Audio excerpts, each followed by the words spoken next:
Hold on. I can't get the camera too. Got it. Ah, there she is. The Duchess of .com herself. How's my tragically single baby sister doing? Up yours.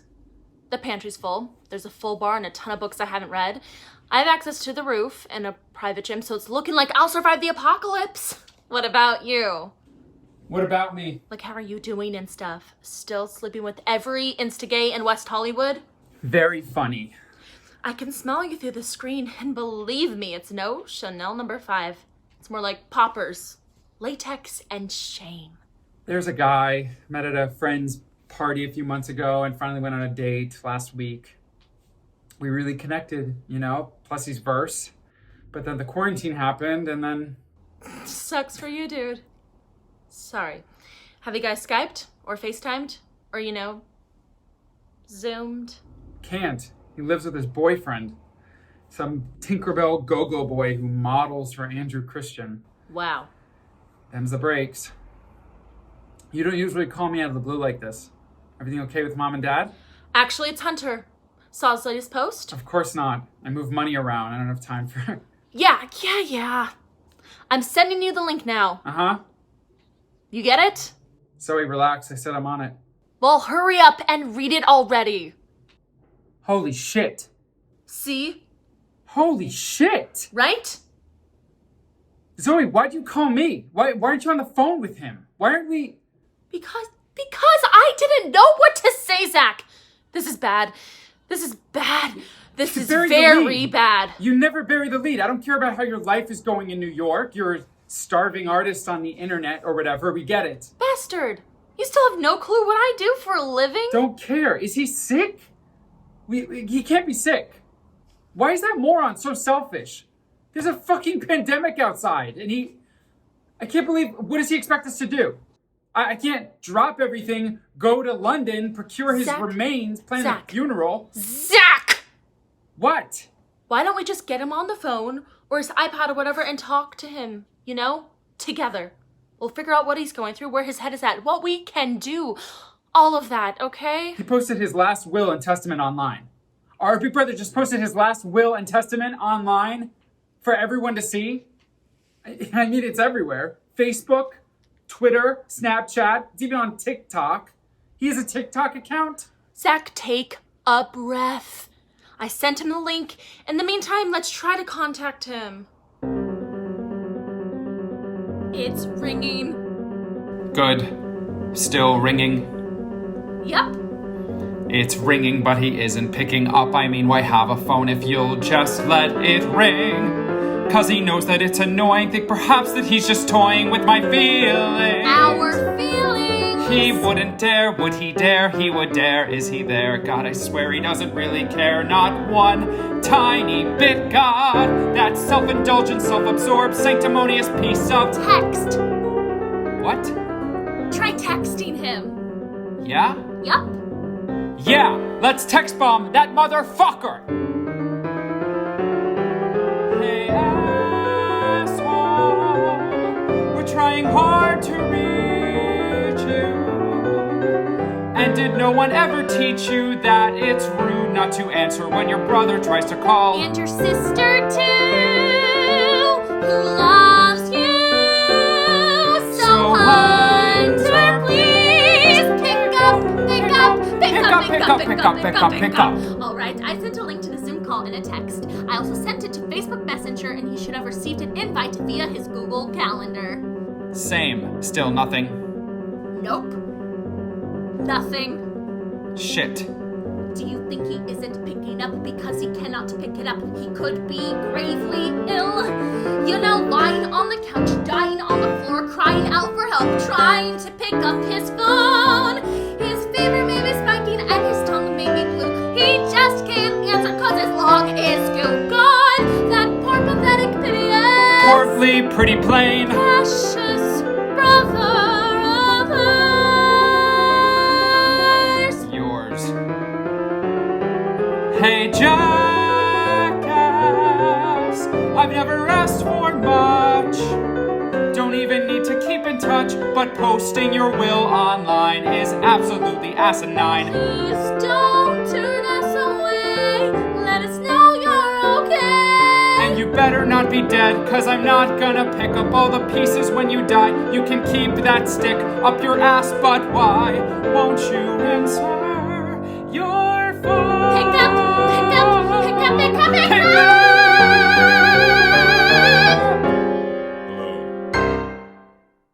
How dare you? How dare you? You saw my post? We had to find out online? Well, Zoe found out first, and then she told me, but... Zach, do your breathing exercises. Hunter, while it pains me to agree with this asshole, Zach's right. Explain yourself. What Zach is trying to say is that we're family. We deserve more than a post on Facebook. I'm sorry, okay? I didn't mean to be insensitive. I thought it was the best thing to do under the circumstances. You could have called.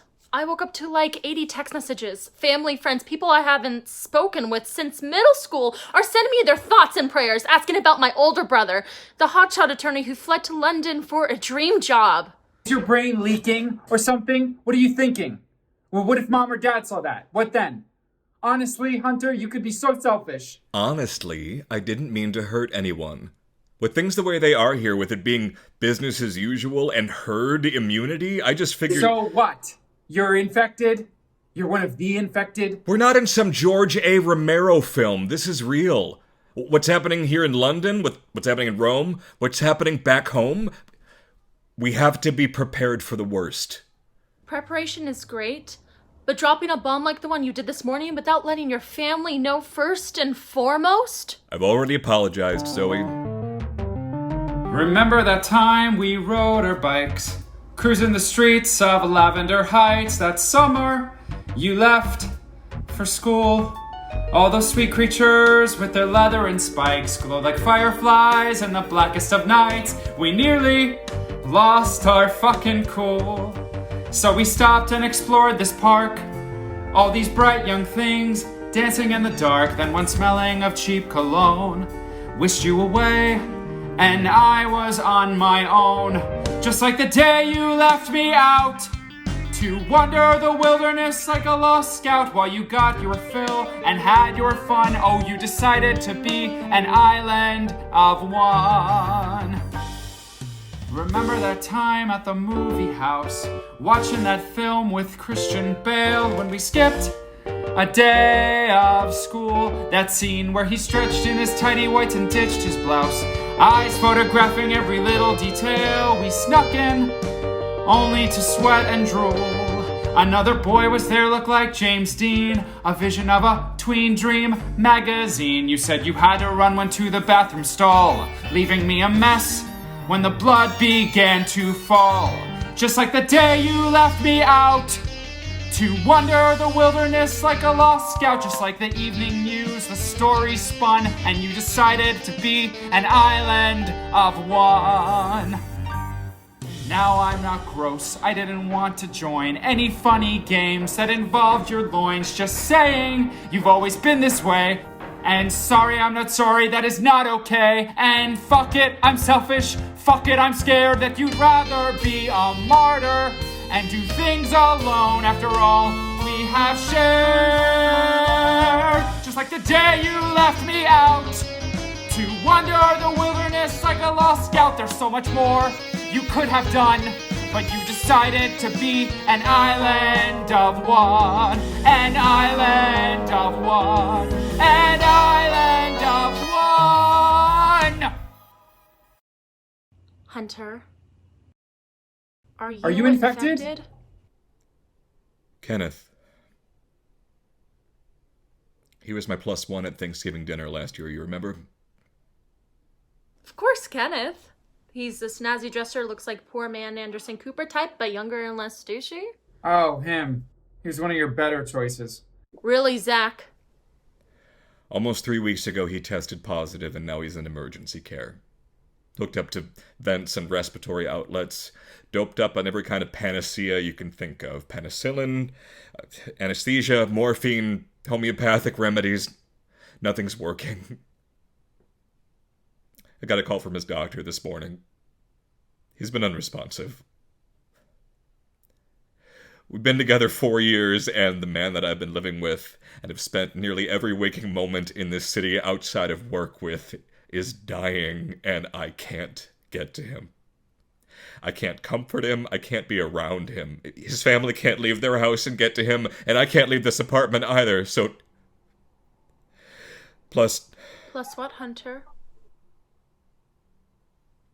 Done the research, and... fever, cough, shortness of breath, chest pressure, chills, body aches, loss of taste and smell, fatigue, headaches. Those are the symptoms. In the last 3 days, since Kenneth's been in the intensive care unit, I've had chills, body aches, fatigue. It's only a matter of time. It's probably just a cold or flu. Get the test first. See what happens. It's not a death sentence. You know, some people are more affected than others. Zoe, I've had the cold and flu before, but not like this. So you're just gonna give up and leave me and Zoe with the carnage? I read your little will.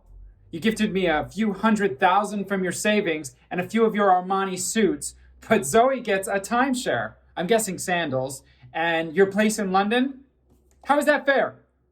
I guess I'll use the money you're giving me to buy your plot and casket. If you go and die on us, what do you expect us to do, huh? Get your body somehow? Give you a proper burial? Live stream the funeral? Hawk the rest of your shit online? Zach, be quiet. Please just be quiet. Okay, well, good talk. Please, Hunter, can't you see that he's just scared? We both are. Zach, we've agreed to hear him out. Hunter, let us help. Or at the very least, help us understand. Where do I start? Oh, let's see. My sleeping schedule is virtually non-existent. I haven't slept a consistent 8 hours since the quarantine began. My morning routine over the last week or so largely consists of me crying in the shower, only to change back into the very same set of clothes I wore the night before. I haven't shaved in weeks because why should I?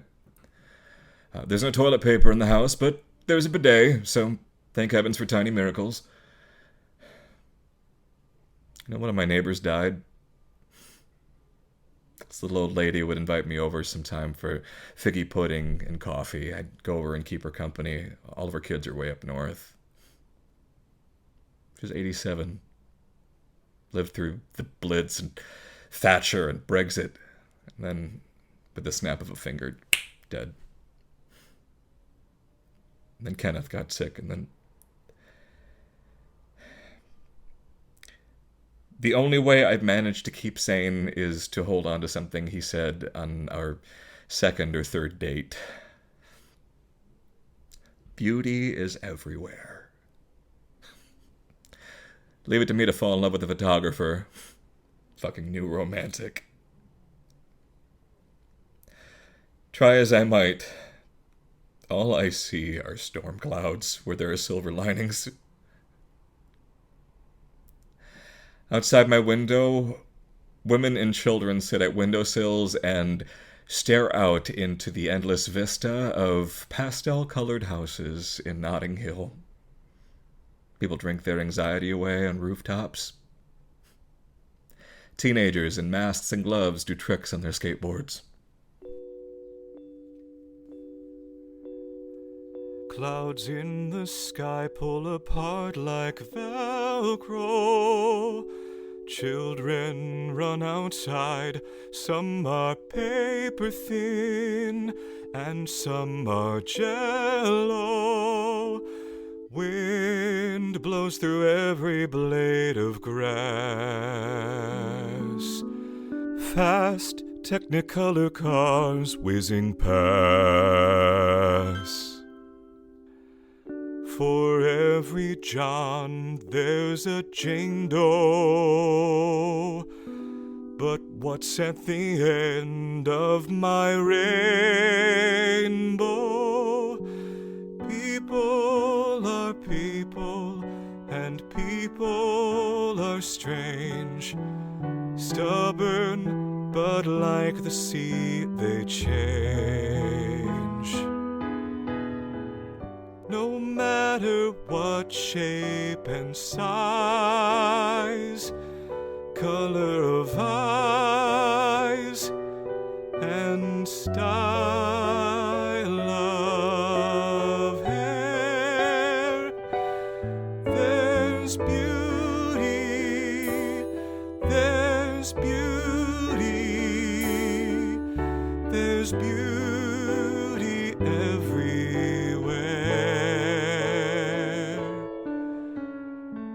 Roses blossom from the mud like skyscrapers. Some people are out there living, some want to meet their makers.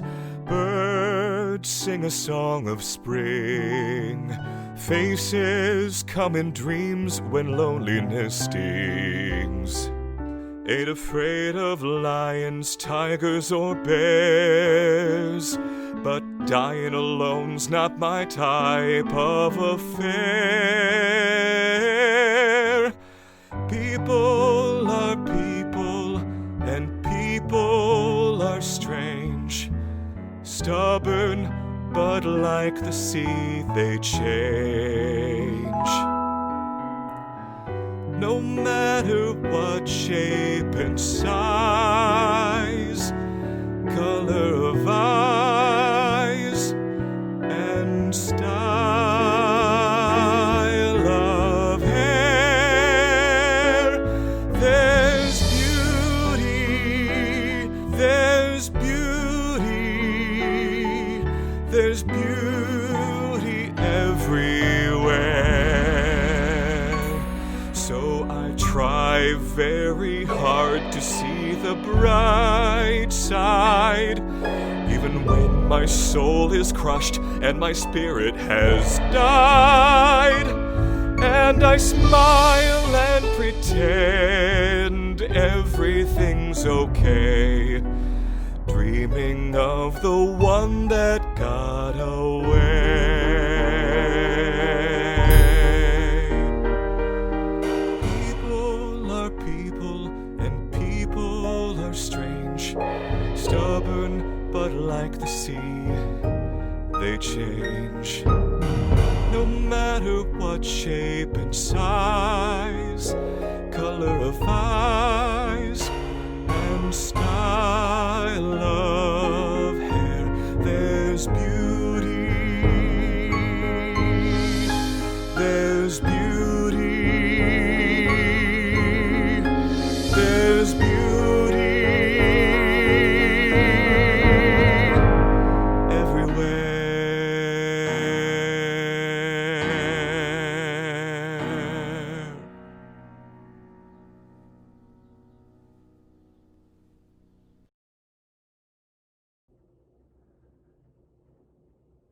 I had no idea that's what you were going through. No idea at all.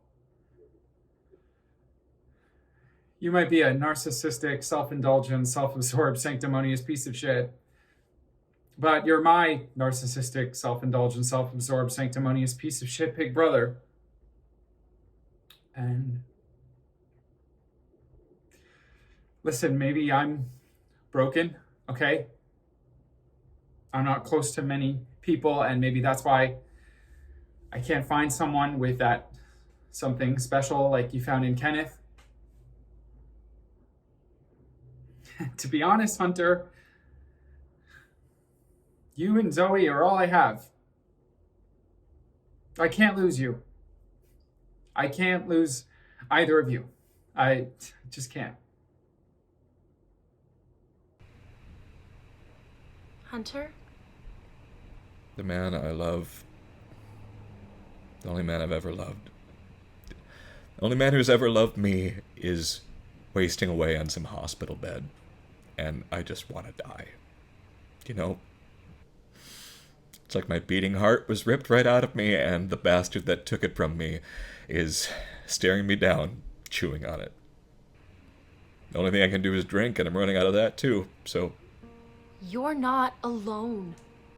There's a perfect storm inside your head, a billion thoughts lost in the wind. Seems the star you've chased all these years is out of reach.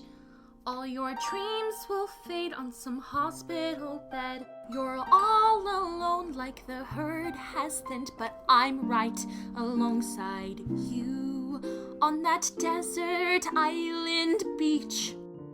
Relax your mind, we'll get through this. Good and bad, I thought you knew this. Come hell or high water, we won't go like sheep to the slaughter, like tears in the rain or ashes in the sand. We have forever. All you have to do is take my hand. Once living in the dark, shadows in the cave, the weight of the world seemed stark. I was wondering what road I had to pave, but you helped me to understand. Every hello, every goodbye, what lies below, what's beyond the sky. You took my hand and showed me the meaning of life. Show me the meaning of life. Show me the meaning of life. Show me the meaning of life. Don't let negative thoughts swim and spread. I know we're destined to pretend, especially when the fast cars of life comes to a screech, and we're conditioned to power through and look ahead. When the days and months break like tides and bend, just remember to move along and cut your peach. It was no walk in the park. I charged against the wave, buckled and nearly lost my mark. Almost lost my footing on roads I didn't pave, but you helped me to understand. We can go anywhere, be anything. We can go anywhere, be anything. Together, we are a universe full of endless galaxies. Across the globe and the 7 seas. Pull at quantum strings, dress up the shape of things. Us against them, we'll take our stand. Ride our high, but stay on land. Every hello, every goodbye. What lies below, what's beyond that sky? Let me take your hand, and I'll show you the meaning of life. Show you the meaning of life. Show you the meaning of life. Show you the meaning of life. We can go anywhere, be anything. We can go anywhere, be anything.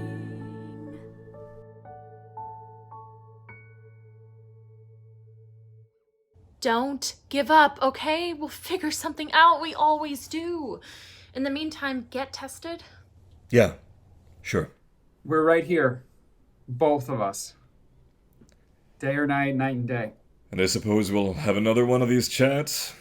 I don't see why not. It's not like we have much to do. Well, some of us still work from home and have to make money, so... And he's back. See, that's why I got the house. Don't nobody like your rude ass. I like that idea, though. Maybe we do like a daily check-in. I can do that. I'm usually available around this time every day. Me too. So, we have a new ritual? Just for us? Just for us. Cool.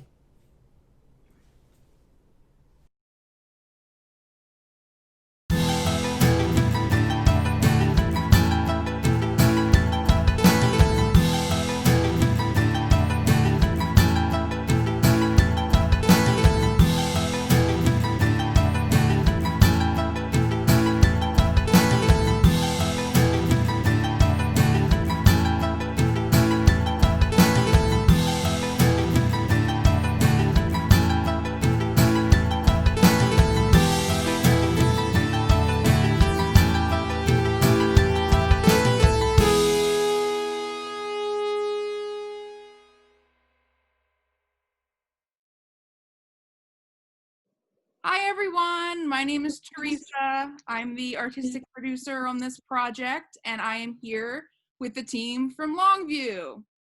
So The Insiders is a musical project in which all of these teams came together. A lot of these people didn't even know each other, and they had to, in quarantine, write musicals. And I would love to hear about where the idea for Longview came from. CNBC had a story posted around the last week of March, like right around like the first or second week of quarantine. It said that 143 week by week increase of last will and testaments were created and filed online. And so there was a surge of people just like filling out their obituaries and saying that, they weren't sure if they're going to make it through the pandemic.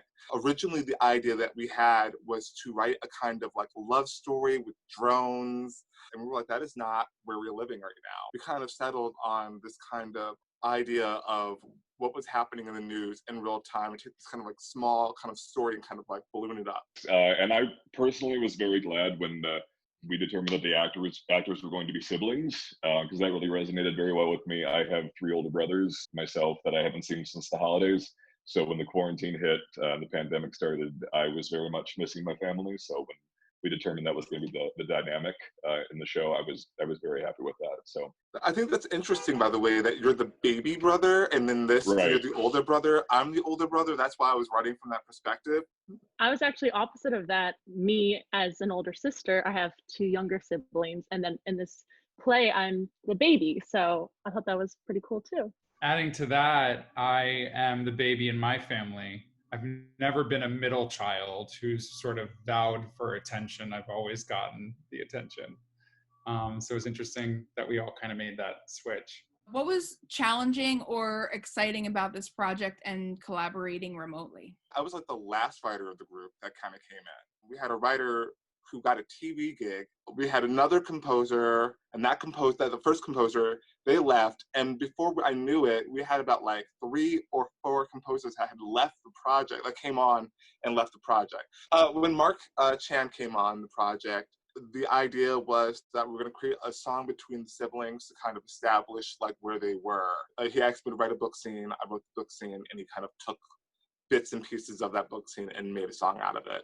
Blake kind of came on. He came on, and like over the course of a weekend, like the musical had been composed. That's a real testament to this team, and also a real testament to the idea of people who are committed to collaboration in general. And I think that was actually really inspiring to me, because it's like, no, we're here, we want to be working together, we want to be creating even in these extreme situations, and so we're going to find a way. A fun challenge that I experienced was joining the team so late, having one song already written. I kind of had to model the sound of the other songs based upon what Marc and Marcus had already created. And so that was like, how do you keep your own voice without derailing the rest of the project? I've normally gone into even new works where things are already written and you have to adapt. For me, I found that it was both challenging and exciting at the same time. It was like we got on Zoom together, and I'm looking at everyone's faces in boxes and thinking to myself, it would be really rad if we were all in the same room together. But then I got over that, because this is the option and this is where we are. And the idea that we could still talk about the story and the characters and what they were going through on the computer screen was so inspiring to me. One of the things that was exciting for me was to have an acting job. I was 1 week into rehearsal for a play out here. I'm in LA, and our show got canceled a week into rehearsal. So end of March, I was feeling pretty gloomy. And I think a friend had sent me information about this, and I contacted you, Teresa. And once we were into rehearsals, once a week or twice a week, I was really looking forward to it. Whenever we would rehearse as a team, it was just everyone was into it, really expanding on this world that Marcus has created and that we all kind of collaborated to make together. It was just really inspiring that in this really hard time that we had this community and this outlet to build something from the ground up. And as far as the challenges go, I can speak for myself saying that I gained a greater appreciation for the people that work on the various crews of film and television, because I made the mistake of selecting a very deep shot for my scenes, and you could virtually see I live in a studio apartment, so you could see into my kitchen and yes, various things behind me. And for reshoots, I needed to make certain that everything was how it was before for the purposes of continuity and lighting and various things and my hair and all that craziness. Another challenge is doing a duet via Zoom. It's impossible. So kind of learning how to navigate through that. And when we had a rehearsal, Michael had the music on his side, and I was kind of really trying to count and just like come at the right time. And that was how we rehearsed. And then on our own, it was a little easier, but he wasn't actively there, just listening to his voice and his videos. How has your relationship to theater changed during this time? I would say that my relationship to theater right now is similar to like being a kid and moving to a new town, and theater is like your best friend from the town that you just left. But this medium is like the new friend that I made in the new town. This just came to me, so I went with it. Yeah, so I'm grateful for this. I'm grateful to have literally made new friends in this process, but also to have made a figurative friend in this Zoom collaborative musical, very much so. This was kind of a cool segue because I've always, for self-tapes and everything, kind of been really nervous around the camera. So it was definitely a challenge to get used to it, and I still have a long way to go, but I think we are at least temporarily moving into a time of more voiceover, more TV, which is kind of scary because my heart's in theater. Yeah, I think it's a beautiful thing that we are so adaptable and we can create, but there is the tradition of being in the room and seeing a play or a musical that I hope doesn't disappear completely. I look forward to getting back to that for sure, but just happy that there's something to keep us going in the middle times. I may be in a new town like Jason, but we're all going to move to that town for the indefinite future and keep collaborating. And we're kind of reinventing the way we kind of tell the story around the campfire. What's really exciting to me about this project is, Teresa, remind us when this came out. You had the idea right when New York closed. So that was March, 12th is when you sent the email? I think it was literally like, March 12th. They were like, Teresa, you can't come to work. And I was like, I have to write something now. And what's so great about that is that there are still so many theater companies and still so many people waiting for the reopening, where Teresa and Dev and Astoria Performing Arts Center took the opportunity to go, okay, we have this great idea, let's help mold what the future is going to look like. Because other people, which I love, I watched Gillian Anderson and Streetcar Named Desire, and that was great, but it's like, that's still going to the old world. We're on our way to the new world. And so it's really awesome to be part of this new venture with people who think forward, to create something that is so now, so that in 40 years, people can look back and go, oh, look at these shows in New York City by New York artists that were created about what was going on during that time. And that's just so special and so unique, I think. This team, I feel like, went through a lot of changes over the course. It was kind of a whirlwind, and you came out on top and really pulled something great out. So I'm super proud of you and really happy that you were part of this project. Yeah, applauses all around. So thank you so much for doing this. Thank you for taking time to meet with us today. And I hope I get to see all of your faces again.